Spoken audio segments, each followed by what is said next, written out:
En este escenario que estamos comentando, en donde estamos cambiando de era, ¿verdad?, parece que las normas no deberían de estar. Las normas parece que tienen que ayudar a hacer cosas clásicas, productos, ¿verdad? Pues no, también nos pueden ayudar, en este caso, a gestionar bien la innovación, y esto es justo lo que se ha hecho. En este caso, la norma de vigilancia tecnológica en inteligencia competitiva, que es la UNE 166.006, lo que hace es marcar, en primer lugar, un consenso entre distintas partes, ¿no? Pues estamos hablando de que está, bueno, el gobierno, obviamente, las empresas de consultoría, la universidad, los centros tecnológicos, todos los que de alguna manera están implicados en la vigilancia tecnológica han formado parte del comité de vigilancia tecnológica de AENOR que ha generado esta norma. Y bueno, ¿qué es lo que hace la norma? La norma lo que hace es generar unos mínimos que nos van a ayudar después a comprobar que alguien cumple correctamente con esta norma.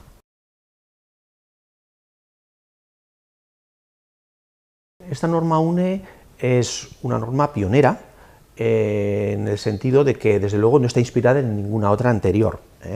¿Y qué hace por primera vez? Lo que hace es igualar o asimilar el sistema de vigilancia tecnológica con otras normas que están gestionando, por ejemplo, los sistemas de calidad, los sistemas de medio ambiente o los sistemas de innovación. De modo que estamos asimilando el proceso de gestión de la vigilancia tecnológica a otros sistemas que ya existen, y esto es novedoso. La norma entiende la vigilancia tecnológica como un proceso, esta es la palabra clave. Este proceso, efectivamente, implica que tiene que haber unas entradas, una elaboración, y al final tiene que haber unas salidas. Si se hace algo mal, hay una serie de pasos que hay que cumplir. Si hay algo que se hace mal, el resultado va a ser que no hay un resultado. Por tanto, la clave está en que tiene que funcionar bien el proceso. Todos los puntos del proceso tienen que funcionar para que al final haya una salida. Bien, este proceso tiene que ayudar a la estrategia de la organización. Si no ayuda a la estrategia de la organización, tampoco está cumpliendo su objetivo.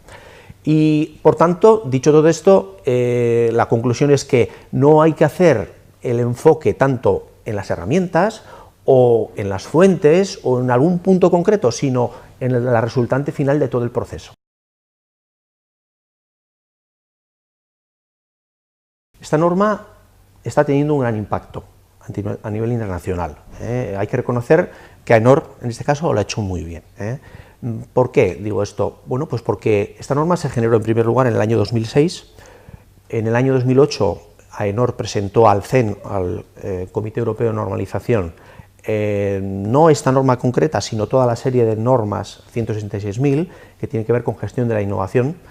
Se generó el Technical Committee, el Comité Técnico 389 de CEN, que está específicamente centrado en gestión de innovación, y AENOR lleva la Secretaría Técnica de este Comité de CEN, y bueno, ya está dando sus frutos. De hecho, ya ha generado, por ejemplo, la norma 16.555, parte 2, que se llama la norma de inteligencia estratégica, que viene a ser exactamente lo mismo que se ha publicado en la UNE 166.006, tiene todos los contenidos y, por tanto, se puede decir que esta norma CEN deriva de una norma UNE española, cosa que no suele ocurrir frecuentemente.